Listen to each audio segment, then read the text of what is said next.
It starts like a rumor in yellow, not pastel, not polite yellow that hums under sodium lights, a dare you can smell. John Milner's 32 Ford doesn't enter the frame so much as it charges it, idling like a held breath, while a small California town pretends midnight lasts forever. The paint is warm from the day, the chrome keeps tiny moons of every diner sign, the radio won't calm down. This is American Graffiti, but the graffiti isn't on a wall. It's on wheels, looping the same streets, signing the same names, convincing the night that youth is permanent if you keep moving. Look closely. The coupe is more than transportation, it's grammar. The chopped roof speaks in short, decisive sentences. The stance adds italics. The exhaust writes its own subtext. Every door thud sets tempo. Every rev is punctuation. Milner sits low, one arm out, part monarch, part sentinel, keeping watch over a summer that knows it's the last of its kind. Around him, neon glows as if the town is lit from memory. The camera doesn't observe the car so much as listen to it, because some truths can't be delivered with dialogue, they need to be idled into. Yet there's a bruise in the brilliance. The loop they cruise is a circle, not a map. The old America is already fading at the edges, sold one jukebox at a time. The coupe understands. It is equal parts swagger and elegy, a bright machine built for forward motion that quietly knows it's driving through a goodbye. That's why it lingers in the mind. Speed is an alibi, but meaning is what survives the credits. Maybe this is the real trick. The Deuce isn't just fast, it's faithful. It holds a version of America that believed a full tank and a clear night could postpone consequence. Hear the idle a little rough, like a voice you'll miss when it goes silent. The question isn't whether the car wins the race, it's whether a generation can outrun daylight. The coupe downshifts, the light turns green, and for a heartbeat the future waits its turn. Number 20, the Modesto Memory Engine. Every filmmaker carries a town inside them. For George Lucas, that town was Modesto, a place where summer felt like forever, and every night hummed with the static of 1,000 idling engines. The 1932 Ford wasn't chosen because it was pretty, it was chosen because it was true. Lucas wanted his movie to smell like gas and dust, to echo the sound of real teenage nights on the edge of nowhere. The Deuce Coupe became the film's time capsule, a vessel of small-town nostalgia with a restless pulse. Its lines, its stance, even its imperfect hum felt like memory itself, mechanical and fleeting. The car didn't just drive through Modesto, it carried Modesto's ache, the kind of longing that grows louder when you know you're about to leave home behind. Number 19, not a prop, a co-star. On the set of American Graffiti, nobody treated the Ford like a background object. Lucas instructed his team to light it the way they would a human face. Every time the car rolled into frame, the camera slowed down as if the lens itself had respect. You can feel the difference, the pauses, the framing, the weight. When Milner's hand hits the gear shift, the sound mix treats it like a heartbeat. The crew even gave the coupe blocking marks, letting it hit its cue like an actor. That decision changed everything. It allowed the audience to read emotion in a machine. It's not Milner alone. We remember it's the duet between man and car, a kind of silent empathy forged from steel and noise. Number 18, why the 32.5 window? The Deuce Coupe wasn't just any Ford. It was the 5 window, a body style that told its own story. Its proportions were pure Americana, tight roofline, upright grille, blunt determination. On film, those shapes read like language. Lucas and cinematographer Jan Dalquin loved the geometry, the way the car's symmetry survived the chaos of neon and crowd scenes. It looked honest, sturdy, slightly defiant, and it carried a legacy in hot rod culture. The 32 Ford was already myth, the shape that teenagers had turned into freedom itself. By choosing that model, Lucas wasn't inventing a legend, he was acknowledging one. The Deuce was already a cultural tattoo. American Graffiti just made the ink visible under movie lights. Number 17, built to feel fast. Even when it wasn't, there's an irony in the coupe's myth. In truth, it was fast, but not astonishing. Yet on screen, it feels limitless. That illusion wasn't digital magic, it was mechanical choreography. The crew dropped in a 327 cubic inch Chevy V8, but the real speed came from rhythm, how the cuts hit on every gear change, how the exhaust note swelled just a second longer than physics allowed. The camera framed the car low and close, giving every movement the gravity of a launch. The illusion was emotional, not numerical. You never check the speedometer, you feel the heartbeat. That's why American Graffiti didn't just inspire car lovers, it taught filmmakers that motion itself could tell a story. Number 16, the yellow that hums. Most movie cars hide in shadow. This one glowed. The yellow wasn't arbitrary, it was calculated rebellion. Lucas wanted a color that would survive the grain of night stock, that would look alive under dim sodium lamps. The chosen shade was canary yellow, layered to vibrate on film. Under neon, it became something else, half light, half myth. You could spot it from blocks away, like a siren calling the next scene into being. And psychologically, it said everything about Milner. Bold, unafraid, slightly tragic.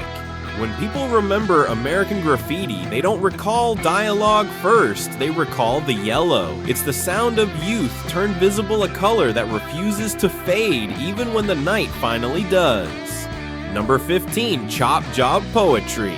They didn't just rebuild Milner's Ford, they rewrote its attitude. Hot rod builder Richard Ruth took a torch to the roofline, slicing 3 inches from its height. That single decision changed everything. The car went from polite nostalgia to sharp defiance. The lowered roof made Milner look encased in speed, like the world was pressing down on him, daring him to fight back. On camera, the chop gave the coupe a restless geometry, its windows tighter, its silhouette meaner, its presence suddenly cinematic. Ruth's cut was surgical but emotional. He carved away comfort to expose intent. What emerged was a car that looked permanently mid-motion even when standing still. In the language of American Graffiti, that was poetry written in metal.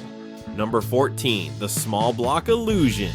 When people talk about Milner's Ford, they remember the roar first. But the secret is that the sound was an illusion built in layers. Beneath the hood sat a modest 327 cubic inch small block Chevy, fast yes, but not the monster fans imagined. The audio team recorded multiple takes of the engine at different revs and mixed them like instruments, adding reverb from alley walls and the metallic echo of nearby signs. The goal wasn't realism, it was emotion. That growl had to sound like confidence covering fear, and it worked. The coupe sounded too powerful for its size, like a teenager's bravado amplified through chrome. The audience never saw horsepower, they heard it and believed.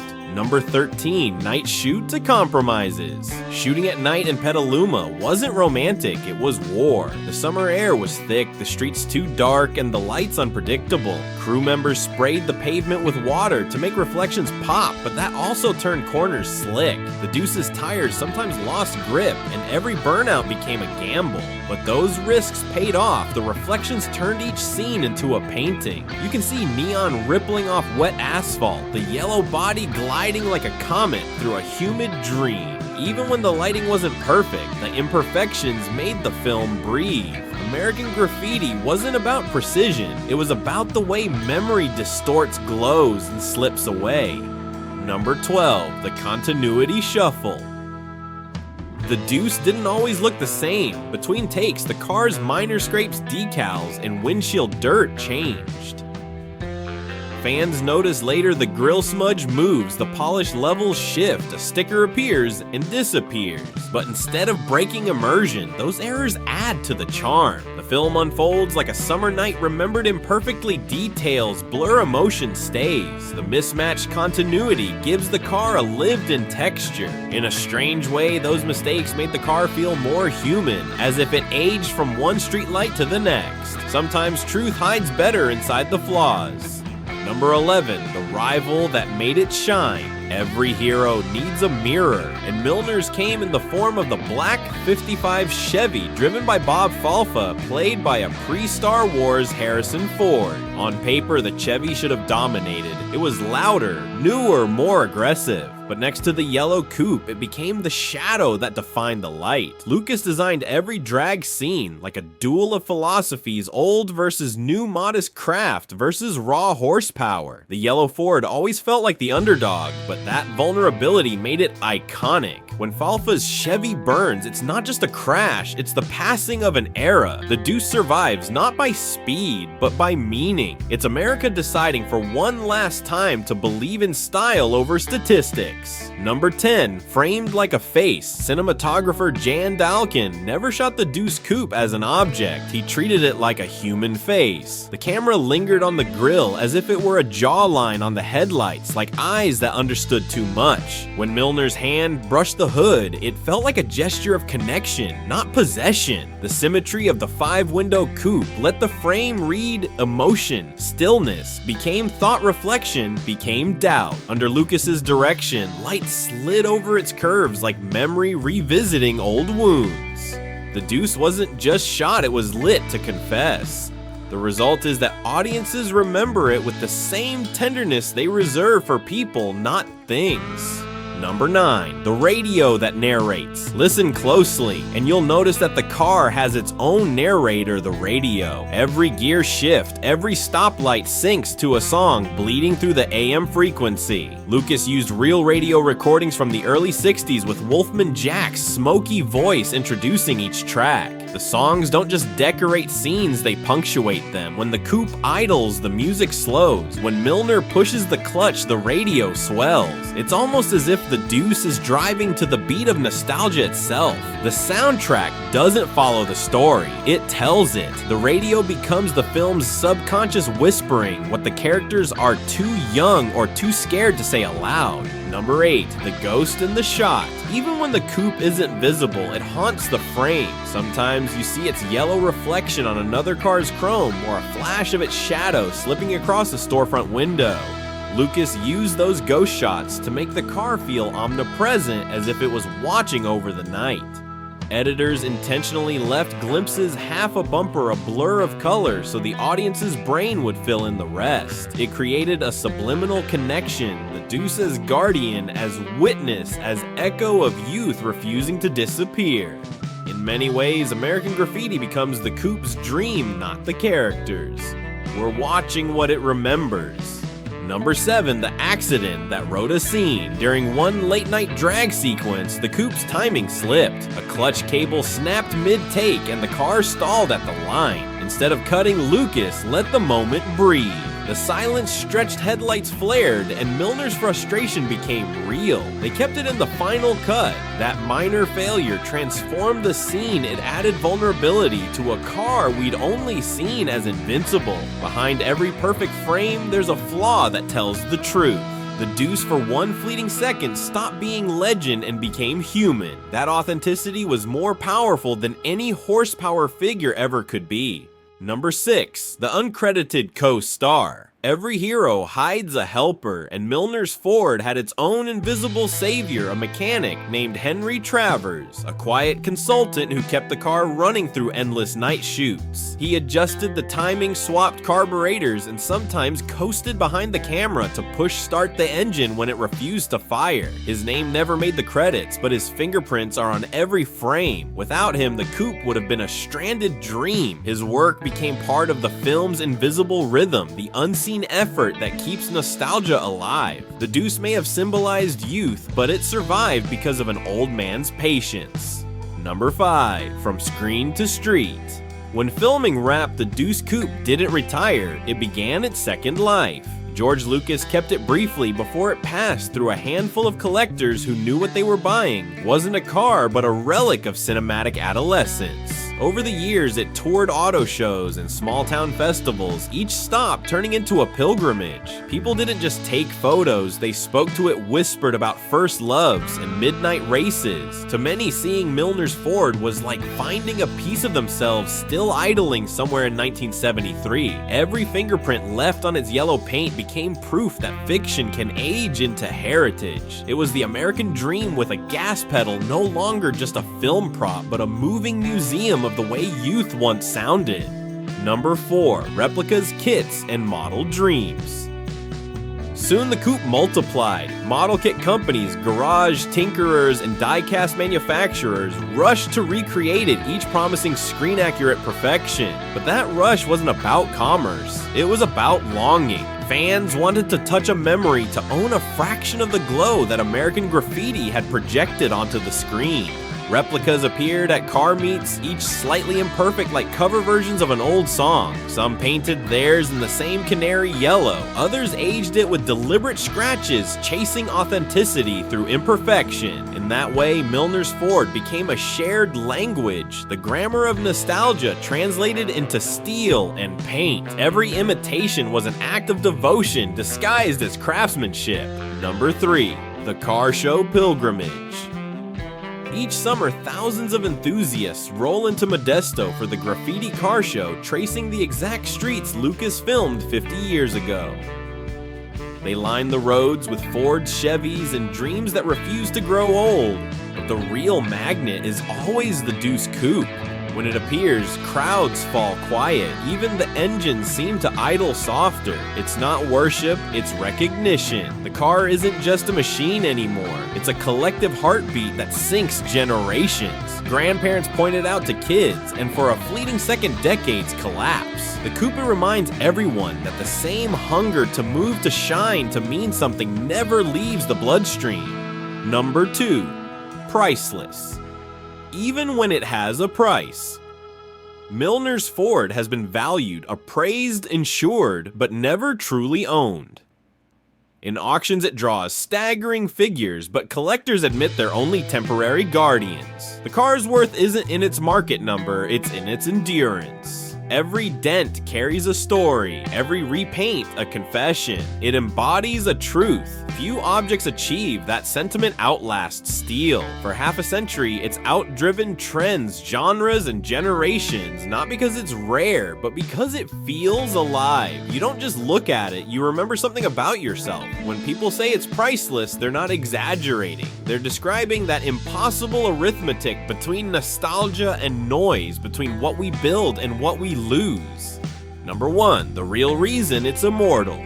The truth behind Milner's 1932 Ford isn't mechanical, it's emotional. The car survives not because it was fast, but because it understood why people drive fast. Beneath its yellow skin lives the idea that movement can hold back time, that a roar in the dark can silence everything we fear about growing up. When American Graffiti ends, the Deuce doesn't fade into the credits, it escapes them. That's why it feels immortal. George Lucas made the coupe his stand-in for every American teenager who ever circled the same block pretending the town would never change. The yellow paint became memory's color code, the soundtrack became a heartbeat, and the road became denial turned ritual. That's what keeps audiences returning, not nostalgia, but recognition. We've all been Milner at least once too young to stop too proud to admit the night won't last. Half a century later, the Deuce still gleams because it carries something movies rarely capture honestly, the tension between confidence and fragility. Under its chopped roof, you can hear the echo of a culture before cynicism, when chrome meant possibility and every gear shift felt like defiance. The car's immortality comes from what it refuses to learn, that all rides end. It keeps circling the same cinematic streets, headlights slicing through memory engine, idling like a promise. Some legends fade because they're finished. This one lingers because it never truly parks.